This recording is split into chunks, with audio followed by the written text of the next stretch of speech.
Again, and I'll read these next two emails because they are linked together. As I alluded to earlier, Dragon Age, the Veilguard. Greg from Austin, Texas. Howdy, guys. Love the podcast. Curious your thoughts on all the scuttle going on with this Dragon Age game.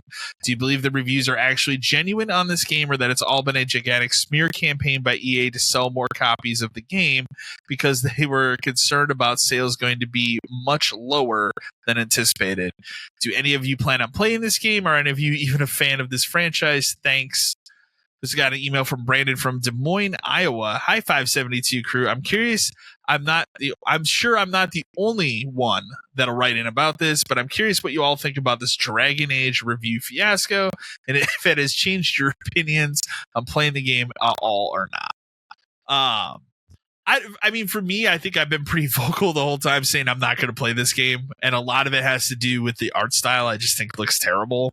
Yeah. We've known for a while. I think where I lost interest in a new Dragon Age is when they shifted from it was going to be called Dreadwolf, and it was going to specifically go following up with a specific character from the third game, and they were going to go down this whole path, and that character is very interesting. And then in the last 2, maybe 3 years, they threw all that out the window, restarted, and turned it into what you have today. Everything I've seen on it is bad. Yes, the reviews are out there. You can get into the controversy of it definitely does seem like they are really pushing this game hard. As far as trying to sell copies, because what's weird to me is okay, so they did this thing, and I don't know how far you personally have looked into it, but they did this thing where when it came time to hand out codes for this game to influencers, to critics or whatever, anybody that said anything negative in preview events from the game a month ago suddenly didn't get a code for the game. That makes sense. And one very prominent YouTube channel, I want to say they're called Fextra Life. They're more of a RPG guide channel. Okay. So they do guides for Dark Souls, Elden Ring, that kind of stuff, RPGs, right? Yeah. You would think why wouldn't you send those people a code, right? You send them for all. I mean, we're talking about a YouTube channel that has over 1 million subscribers. It's nothing to scoff at. They didn't get sent a code. And that guy put up a video, and he was straight up honest. This is why we do not have a review today. You can take it how you will, but it does kind of seem like they're trying to push a narrative here with this game. Mm-hmm. There were a couple other prominent YouTubers that didn't get codes, and there were a couple prominent YouTubers that did get codes and were very negative on the game. Just down to, and the one thing I'll say is performance wise, it seems like the game runs fine on everything. It's not a broken game by any means, but it comes down to the combat, which I'm not there is a certain fun to the combat of these games that just seems like they threw out the window with this one. Yeah. And turned it more into a fast-paced hack and slash, which that for an RPG, that's not interesting to me. If it was an action game, sure, whatever. And then the writing. That's the biggest thing most people complain besides the art style is the writing's terrible. It's the kind of thing I've seen where it's one of the great things about these games, or Mass Effect or anything BioWare has made, is you can either be a really good character or you can be a fucking dick. It's one or the other, right? You can ride the line of okay, maybe here I'll be a dick, maybe here I'll be a good guy. But that's the fun of these games. You have either a Paragon or a Renegade. I forget what the system's called in Dragon Age, but that's the system specifically in Mass Effect. But from my understanding and everything I've seen on this game is you can either be nice guy or nice guy that says things a little more sternly. Yeah. Another thing about it is one of the biggest aspects of the writing of these games is inner conflict in your team. Mm-hmm. There's always situations where you're the leader of this team, be it the fantasy setting or the space setting. And there's always going to be characters that don't fucking get along with each other. And you have to cut that tension and make a decision on what side you're on with it, or try to have them come to an agreement. There is none of that in this game. Everybody just fucking plays nice with each other. It's really weird. It's wild. I'm not going to play it. I already said, months ago, I'm not interested in playing the game. Not because I don't like Dragon Age. I like the franchise, but I just don't think that this is Dragon Age. it's going to do fine sales wise, but I do think it's not going to sell as well as the other Dragon Age games. And I think at the end of the day, when it comes down to like the sales of this game, it'll underperform.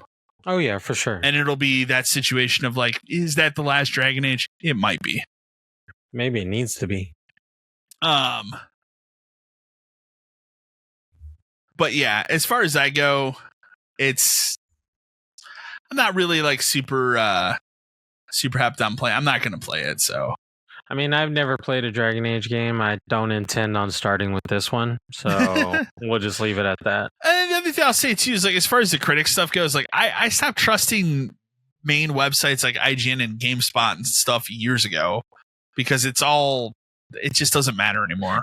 Which I really will feel lead like into our next email here in a second. Yeah, but and I feel like we've talked about this before in the aspect of maybe just watch people play it, and if it's something that stands out to you, like go ahead and give it a shot because yeah, like either you find a YouTuber that you like that might share, have an opinion that you trust, or yeah, like you're saying, just go on YouTube and watch footage of the game and make your own decision. Well, and that's how I felt with Black Myth Wukong because like everybody was talking about it, and that everybody was talking about that. Everybody was saying how great of a game it was. It was selling like hotcakes, and then like I saw some people playing it, and I was like, I don't think it's interesting. Not for the price tag.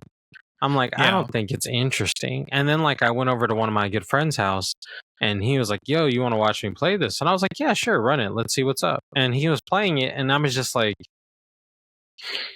no, I don't think Not I'm excited. Full price. Not like, and I bought, Ghost of Tsushima for, I think like 25, but I was okay with that. And I was like, it's a good price for that game. I know it's a good game, but I was like, I'm not going to play it really quick. I'm not going to buy it day one. I've stopped buying games day one because I just can't trust them anymore. I've slowed way down on it. And it's like, okay, so if I watch something and a game just doesn't stick out, or even if I watch like trailers on it and the game just doesn't stand out for me, I don't want it, and I'm not going to pay full price for it. So I mean, I don't stop doing it. Like I think that's the number one thing I've learned and tried to follow in the last year is to not buy as many games day one. Yeah, just because A, you can't trust a lot of these critics anyways, and B, these things go on sale so fast. Like every game. Unless Nintendo aside, because Nintendo's their own thing. But like, we know Nintendo PlayStation don't go nowhere. Yeah, but Nintendo does what they want. But PlayStation, Xbox, especially if it's a big budget game like an Ubisoft game or EA or something, like Dragon Age, I guarantee you Black Friday, they give me $40. Yeah, for 40, sure. $45. That's why this year I did the thing where I was like, all right, I'm going to make a list of these games that I probably would buy day one and they would just sit here and I'll just buy them on Black Friday. Yeah, and they can still sit here, but I paid less money, And I don't feel less bad when I buy. And I don't feel as bad. Yeah, 5 games for $20 versus 1 game for $70. Exactly. So, like even I'll say even Silent Hill, I paid full price for that, and I getting through it. I'm like I'm enjoying it, and I'm having a good time with it. But I'm like, part of me is like, I could have waited a little bit. Yeah. And I mean, of course, there are some franchises you played before, and when a remake like that happens, you want to definitely get it and check it out. But that's understandable. Like, yeah, like I have mine. Yeah, I just can't see. I mean, shit, not even gonna lie. If they released a Tenchu remaster, I wouldn't even blink. I would have pre-ordered that and gotten the collector's edition. Like, you could have told me it came with stickers and a stuffed plushie. I probably would have bought it because like I just love that game, and I really would love for it to come out again, but I know it's not going to. Fair enough. Yeah, for me, it's either it has to be a franchise I know, like if it's a Resident Evil, I'll be there day one, type of thing. Or in the case of like East 10 Nordics, that's a franchise I know, like you're not going to walk into even a GameStop and probably find a copy of that, and if you do, it's the one gutted copy.